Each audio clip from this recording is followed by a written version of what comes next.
What's going on YouTube? It's your boy Afro Adi coming back at you once again. Today, I wanted to talk about a specific topic that really stuck out to me for a while, and I feel like it's pretty neglected and not really paid attention to very much. I guess everybody can pretty much see that the African continent is not as united as I guess it probably could be. But that's not to say that the African continent is the only one. I mean, obviously most Chinese people wouldn't identify with Vietnamese or Indonesians or anything of that sort. But I feel like Africans as a whole have a lot of potential, and the unification of the continent, besides the African Union, in many other ways would be great.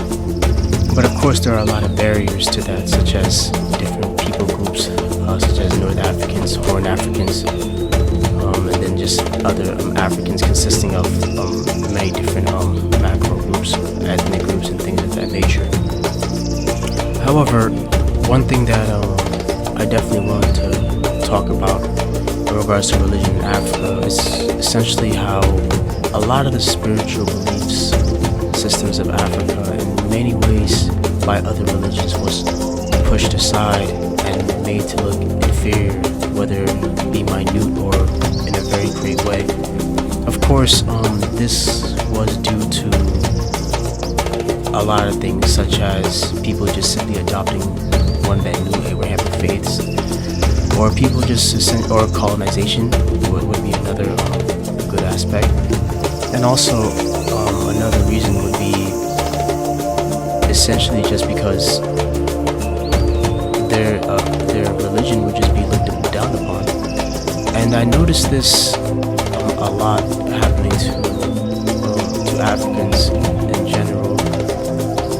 And I really wanted to talk about it because you see how religion, the two major Abrahamic religions, specifically Christianity and Islam, have severely divided the continent.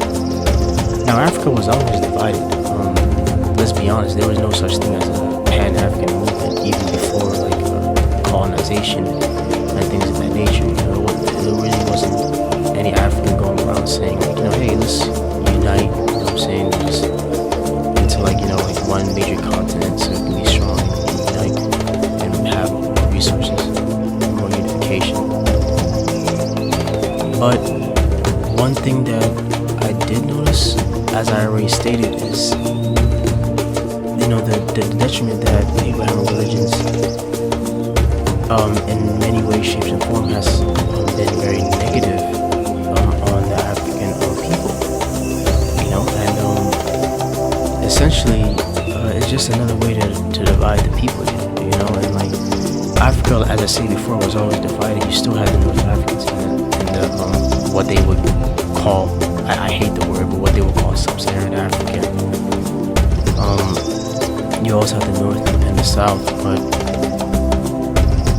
I guess in many ways you see a lot of the negative aspect of that divide.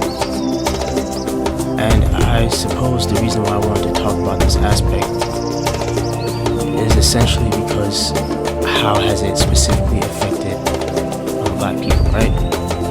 Because not everybody in Africa is quote unquote black. You have the Arabs and the Berbers in the north.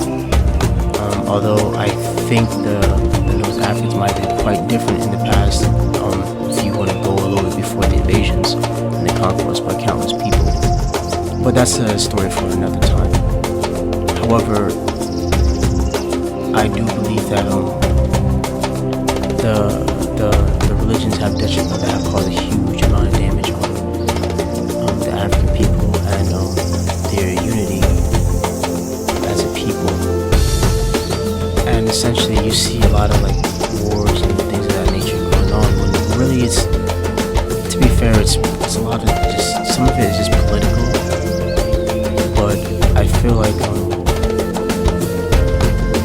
a lot of religion has, once again, I feel like religion has destroyed the unity that possibly could have been there had it not happened. I suppose we always talk about the divisiveness of Christianity on Africans because of colonization and things of that nature. talk about, I guess, because I feel like most people don't talk about it at all, like, period. I never hear about it talked, so I'm not trying to be controversial or anything like that, but I just don't hear about it talked about.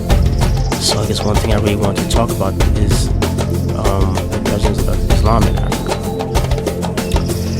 And what I often hear is, Islam was always like, peaceful, and it spread peacefully, and that's how it was. And although that's true to a certain extent, there are clear evidence, and we know straight fact that when Islam burst out of the Arab Peninsula, it definitely launched a massive invasion into North Africa, starting with Egypt and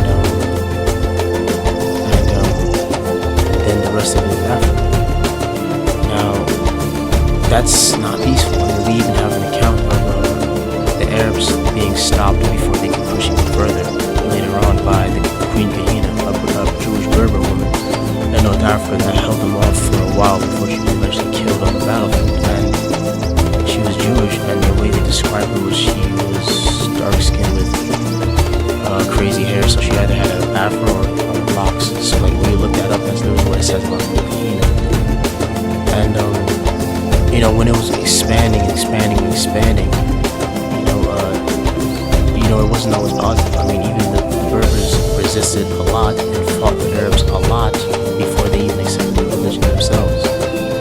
That shows you that the expansion wasn't always peaceful. We can talk about colonization and white Christianity, but we already talk about that all the time. Like I said, one thing I noticed is people don't really talk about the impact that Islam had on the African continent. Some parts were definitely great. Like Islam brought language, it brought communication in some aspects. Like Swahili was actually invented pretty much by Arabs. The Arabic word for Swahili, like land of the language of the coast, because the Swahili coast. That's where the Arabs often intermingled and traded with the Africans. They created the Swahili language to speak with other Africans, creating somewhat of a lingua franca. But from my perspective, it would seem as if it primarily spread through conquest. I mean, when you think about the slave trade, nobody talks about the Arab slave trade, and I call it the Arab slave trade because we have to consider it like the boss, like who's like the head of everything. Like the Arabs did not start slavery. Slavery was going on way before, even in the Arab Peninsula. Even other areas were enslaved too. Okay, so let's put it in context, of course. Right? But there were other people involved too. But the thing is, you would see Arabs invade, and you would essentially see them convert Africans, often by force. And then when they couldn't be enslaved anymore because they were Muslim, but because they're black, they could still be enslaved. Sometimes I'll just throw that out there, quote unquote. They would have them, raid other Africans, and then either enslave them, or just go on slave raids. And after they were enslaved, they would be brought back, as slaves. And we often talk about how the transatlantic slave trade was bad. Well, the transatlantic slave trade lasted for under 400 years, basically 400 years, and the Arab slave trade pretty much started around 6th, 7th century and lasted all the way up until pretty much now. It's still going on in some countries like Sudan and Mauritania, and even some Middle Eastern countries like Saudi Arabia. It's just very down low. These rich princes capable of buying children slaves for their kids. And same thing in Mauritania and Sudan. And one thing that, well, first of all, this is not meant to be controversial or cause any argument, but I think it's very important to always just say it how it is. People don't talk about Arab slave trade. I'm like, it's history.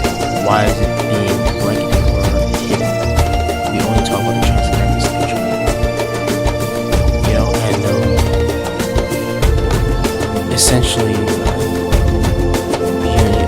essentially Muslim Africa, when the Muslims were converted, Africa, I believe, truly was ravaged by the slave trade from both the Europeans and the Arabs.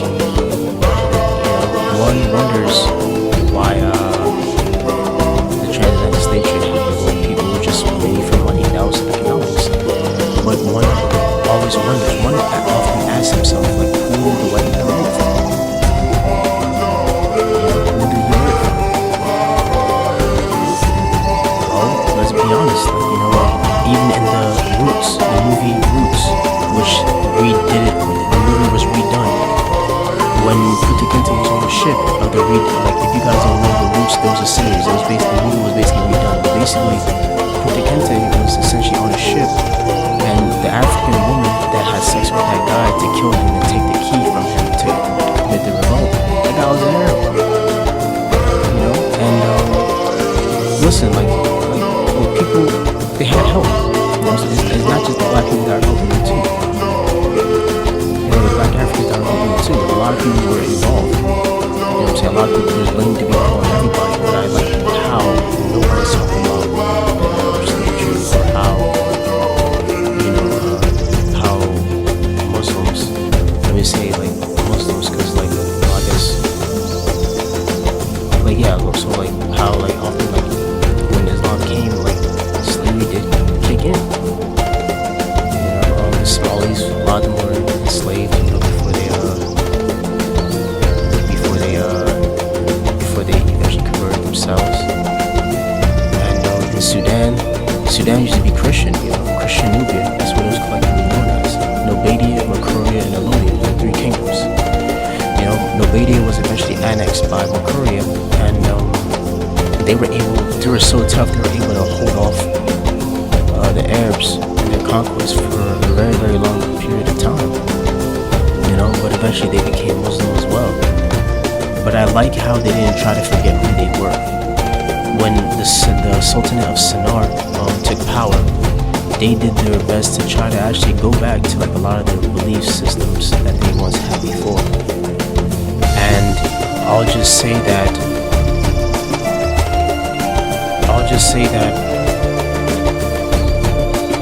you notice a lot of terrible things that essentially occurred because of it. The Muhammad Akbar, when he was referred to as the Mahdi in Sudan. Sudan was one of the main nodes of the slave trade, and a lot of them died on the road to Egypt. Died on the road to Egypt.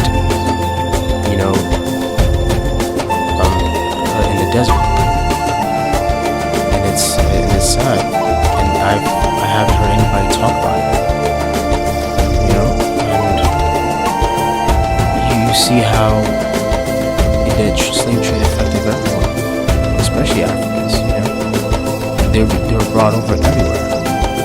The numbers were insane too. Apparently 17 million Africans were victims. The rest pretty much died during transit. You hear a lot of you talk about a lot of castration, and it was sad. The slave trade was going on for a very long period of time, 1400 years basically. It's still going on to this very day too, and no one talks about it. Or no one is talking about it. How you can buy slaves still, but it's just underground now, even though it's illegal. Countries like Mauritania around the 1980s, they abolished slavery, but it was only criminalized in 2007. It does not look good. So as black people, I feel personally, to finish off, that we need to focus on our spiritualism more than anything else. Forget about religion. Just focus on the spiritualism, just like our ancestors were before, and move forward and work together after that. Because I feel like both religions, whether Christianity or Islam, both just divided the empire, divided Africa a great deal. Okay? Because one thing we can definitely look at is that there are countless jihads that were launched throughout the African continent to enslave or forcibly convert other groups of people. and it wasn't talked about, and I feel like it should be talked about. But you guys, tell me what you think about this topic. Give me your personal opinions on the Arab slave trade, or if you guys think that currently the Arab slave trade is too controversial, tell me your opinion about the Trans-Saharan/East African slave trade. And leave a like and comment below. Subscribe, please. And also, if you can, please join my Patreon as well as my other social media. Love you guys. Peace.